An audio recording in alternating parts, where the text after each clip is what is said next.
a flag, an amulet, an illustration from a manuscript, a burial jar, a piece of bone. More than just objects in a museum or a history book, these speak to us today perhaps more urgently than in times of their creation. In this season, Dayaw explores the objects and manuscripts that form a puzzle, one that challenges our own conceptions of who we are and what our purpose as a nation is. All are vital clues in our continuing search for our knowledge, our pride.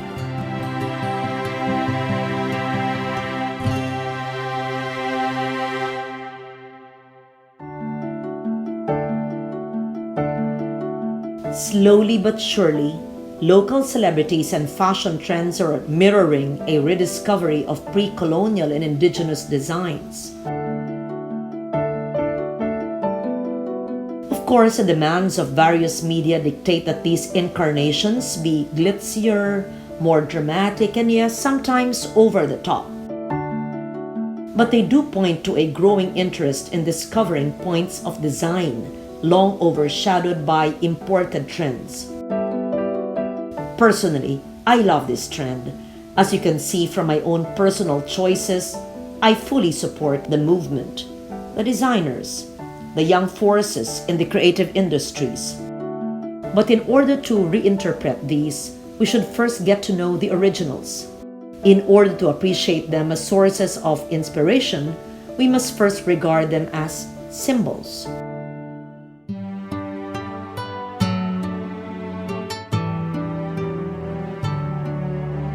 What did our ancestors look like?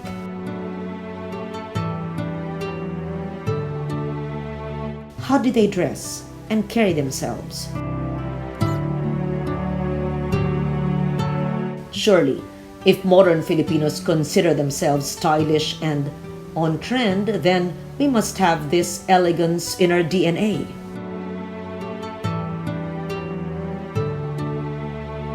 One manuscript from 1590 has vividly colored images of our ancestors as well as our neighbors from Southeast Asia.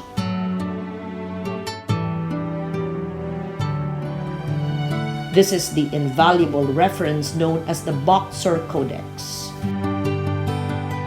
In 1590, the Governor General, at that time Gomez Perez Dasmariñas, he was supposed to make a report on what's happening in the Philippines.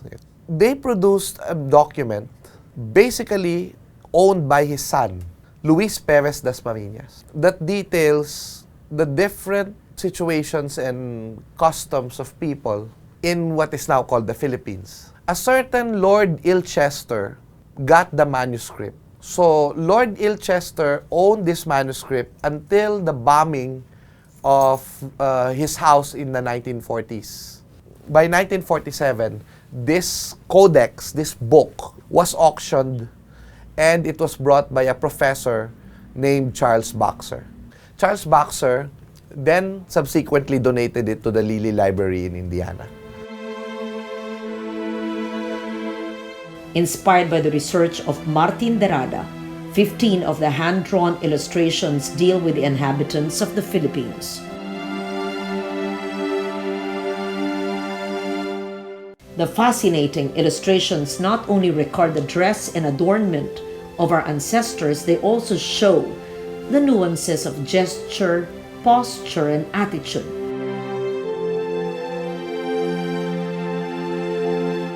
A well-dressed lady from Cagayan is seen wearing a blouse with a gold applique closure as well as gold bracelets and headdress.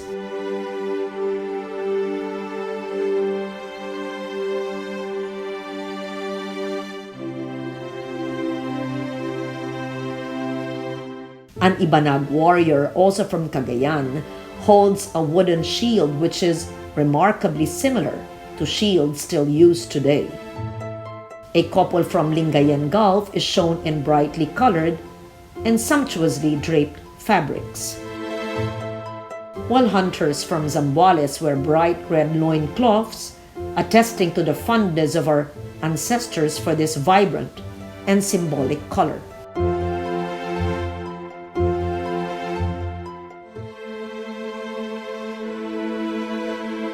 This fascination and reverence for the color red as a symbol of the life force is still very prevalent today among the peoples of the Cordillera.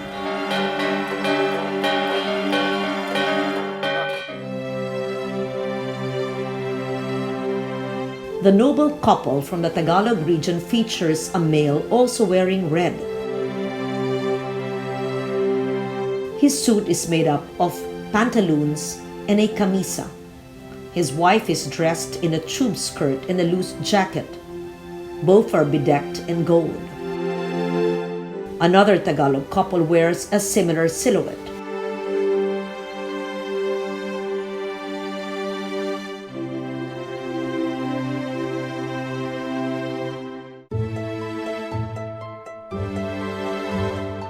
Class distinction in pre-Hispanic Tagalog society is evident in the captions and labels of the manuscript. Here is a member of the Maginoo or noble class. Ordinary citizens like this pair of veiled women were equally stylish and some. My personal favorites about the place would be the depiction of the Tagalog, which again tells us that they're quite elaborate with their clothing, and they had gold adornments, which were eventually proven by archaeological finds in different parts of the country, where we were finding pre-colonial gold from the bodies of datus, from the graves of our ancestors that were recovered, that are actually very similar to the ones that were shown in the Boxer Codex.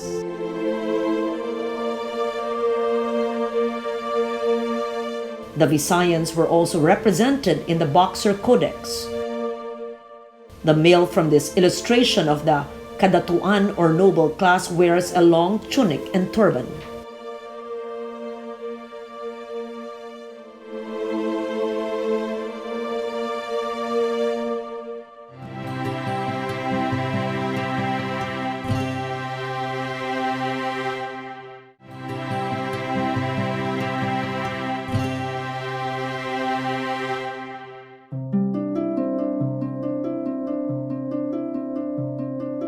An intriguing set of illustrations from the Boxer Codex details the outfits of women referred to as Binucot.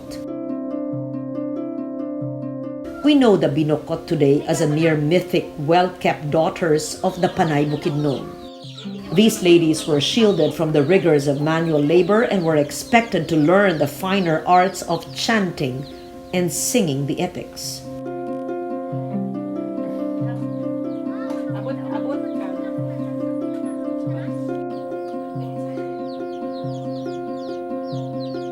The series of Binucot women from the Boxer Codex show them in loose, flowing tube skirts and short blouses, simple, well-cut outfits, neatly color coordinated. But the use of gold accessories on the head, the neck, and the wrists, even as trim on the blouse and skirt, as testaments to a very restrained, dignified, and comfortable style.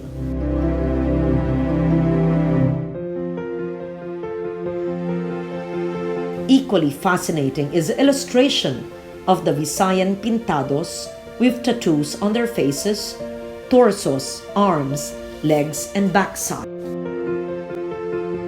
These tattooed warriors were actually called hangaway in Visayas, or the mangangayaw. And the pintados had the elaborate symbols, including the sun symbol, which is a symbol of Bathala. And we understand why it is believed that those tattoos were actually, the purpose of those tattoos was actually the purpose of the anting-anting, which is to protect them in battle. The illustrations from the Boxer Codex should be viewed as more than just current inspirations.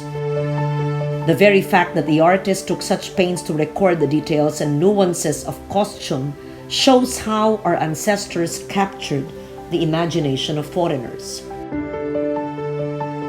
The Spanish and American historians, they emphasize that we got our culture from them and that basically we were barbarians. We did not have any culture. We had no civilization. This codex and the images of the codex and the contents of the codex tells us that it's very clear that the Spaniards, when they came, actually recorded that we did have a civilization.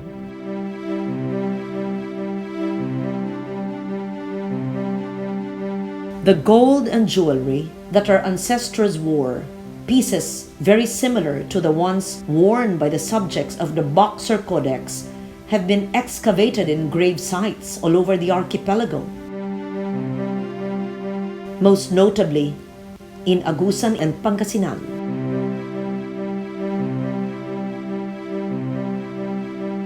At the Ayala Museum, the full range of design and technique that ancient jewelers used in creating these pieces is on permanent display. The late scholar, researcher, jeweler, and collector Ramon Villegas shared his insights on how such pieces reflected an innate style and refined taste. Yung Pilipino na nagpunta sa India o nagpunta sa Southeast, ibang parte ng Southeast Asia, nakita nila yung ginagawa dun sa ginto sa ibang bansa, kinokopya nila, inaano nila, dinedevelop nila yung karunungan na yon hanggat sa nag-develop tayo ng sarili nating kaalaman. Every region developed separately and every region had a particular need for development of the jewelry tradition. Ang isang example niyan, may mga klase ng jewelry na sinasabi ng iba, dala daw ng Kastila. Hindi totoo yun, Kasi dito talaga nag-develop yung design at yung Kastila natuto sa atin, Yung mga Pilipino simulat sapol were great travelers, Hindi talaga totoo na na-discover tayo. Matagal na tayong nakadiscover sa mundo. So, lahat ng klase ng influensya napapasok na dito pagdating ng Kastila. Our admiration for our ancestors' innate sense of style is just the starting point. Surely, their fastidious attention to dress is also a clue to higher sensibilities, a cultivation of both mind and spirit.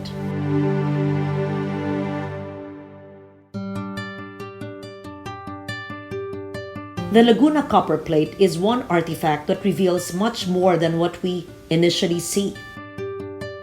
The earliest known written document is in form a sheet of copper with ancient writing. Discovered in 1898, it is a 10th century record of a debt settlement. In English, the document would have read thus: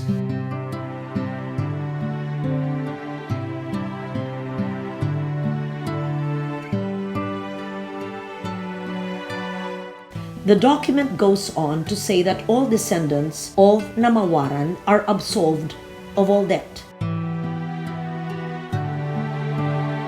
The document is important for many reasons. It shows that we had both a calendar and high degree of literacy, a great asset for recording events.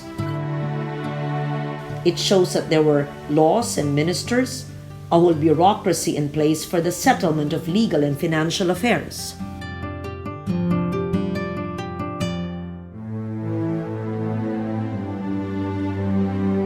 Although the Laguna Copperplate used Kawi, an Indonesian script which was useful for trade relations with Indonesia, Brunei, and other Southeast Asian countries at the time, we also had baybayin for domestic purposes. Baybayin and related indigenous writing systems were once widely used all over the archipelago. One of these variants, the Surat Mangyan, of the Mangyan of Mindoro, is still used and is being taught in the schools of living tradition.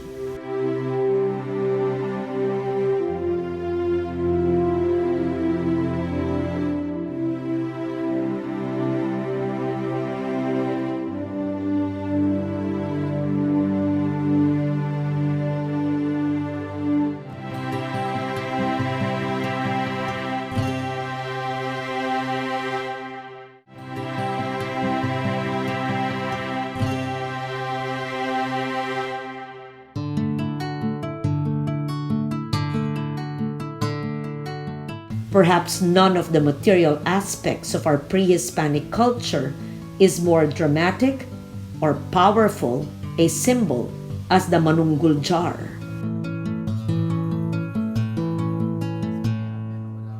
A secondary burial jar excavated from a Neolithic cave site in Lipuun Point in Palawan. It dates from 890 to 710 BC. The most striking detail is the cover, which depicts a soul being ferried on a small boat. This small sculpture is resonant with meanings and symbols. It is very important as far as our culture is concerned because it is the first artifact that shows of our idea or our ancestors' idea of the afterlife, because it shows on the lid two people riding a boat or a bangka, and then one is steering the boat towards the afterlife. So the belief in the afterlife is very much evident in that particular type of artifact.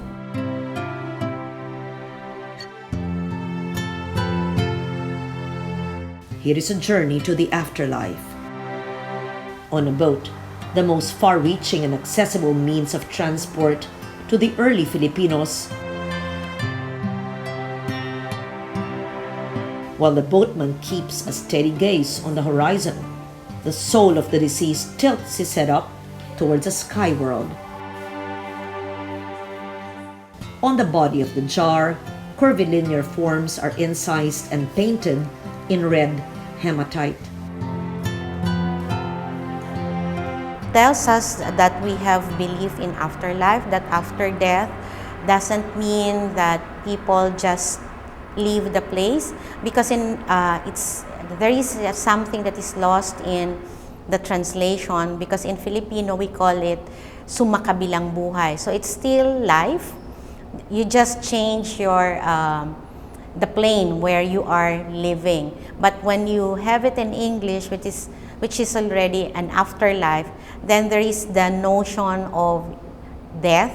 But again, going back to the Filipino language na sumakabilang buhay, you're still alive on a different plane. So with that, it's the very first one is you have the boat that signifies our, I think, maritime culture, then the belief in afterlife, which are very important as far as the ancient Filipinos or our ancestors are concerned. The Manunggul Jar is a national cultural treasure that shows how our ancestors view death as a transition, the continuing of a journey.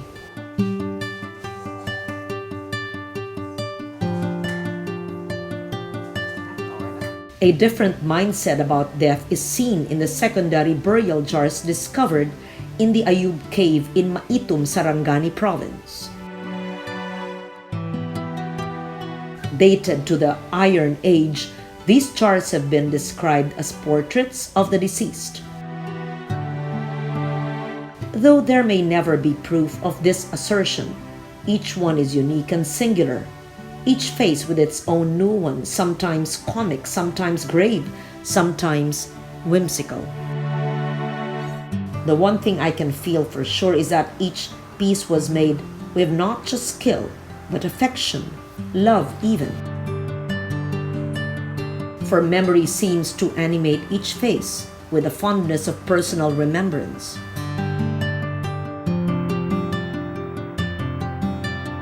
So the practice of burying, of secondary burial is prevalent or being practiced by ancient Filipinos. So what is this practice?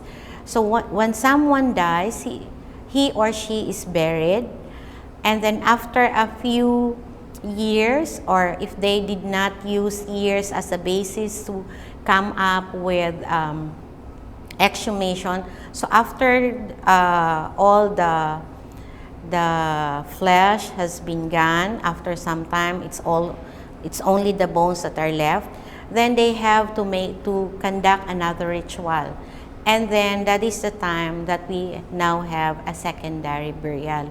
So the bones of the dead would be placed in a jar, and then kept in high places, because if they are in high places, that means it is nearer to the afterlife. We have to remember also that when someone dies in the community, it's not only the family who is grieving or who is part of the whole process of burying the dead. It's the community.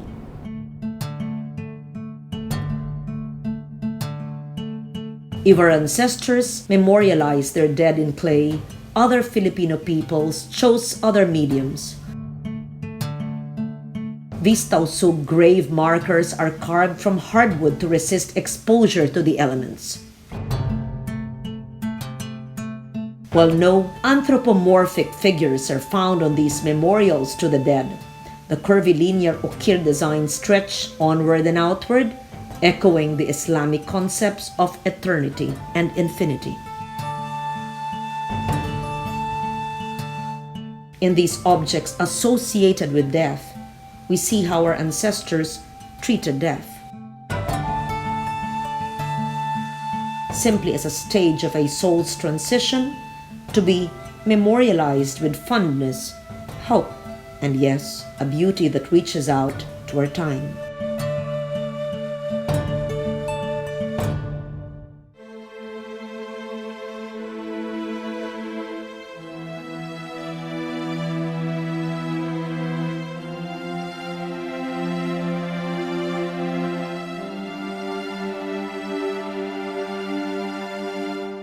Do we need still symbols of nationhood? I think the question should be, will we ever stop needing symbols of nationhood? Or will we ever have enough symbols of nationhood? As the world grows smaller, the human race finds itself even more fragmented and divided. Now, more than ever, we need to rediscover the power of a symbol as something far greater than we are.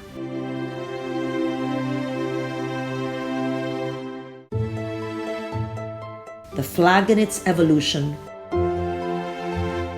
the moral and personal codes that we find in the Decalogos, the return to the power of the self and the divine that is contained in an anting-anting, the story of our evolution in a bone, in a boat, in an illustration of our intrinsic elegance and nobility.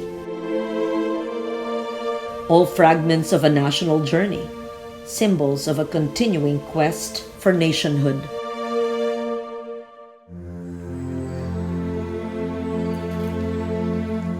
As Dayaw approaches its 10th season, we find that there are far more subjects that should be documented and covered. From aspects of our indigenous technology to the tangible and intangible heritage of our indigenous people. From the simplest manifestations of our sense of beauty to the struggles that determine the preservation and survival of a heritage. This is LOREN LEGARDA of Dayaw, and this is our mandate: to continually show you the manifold ways in which you are Filipino. And why Dayaw, our knowledge, our pride, should be important to you.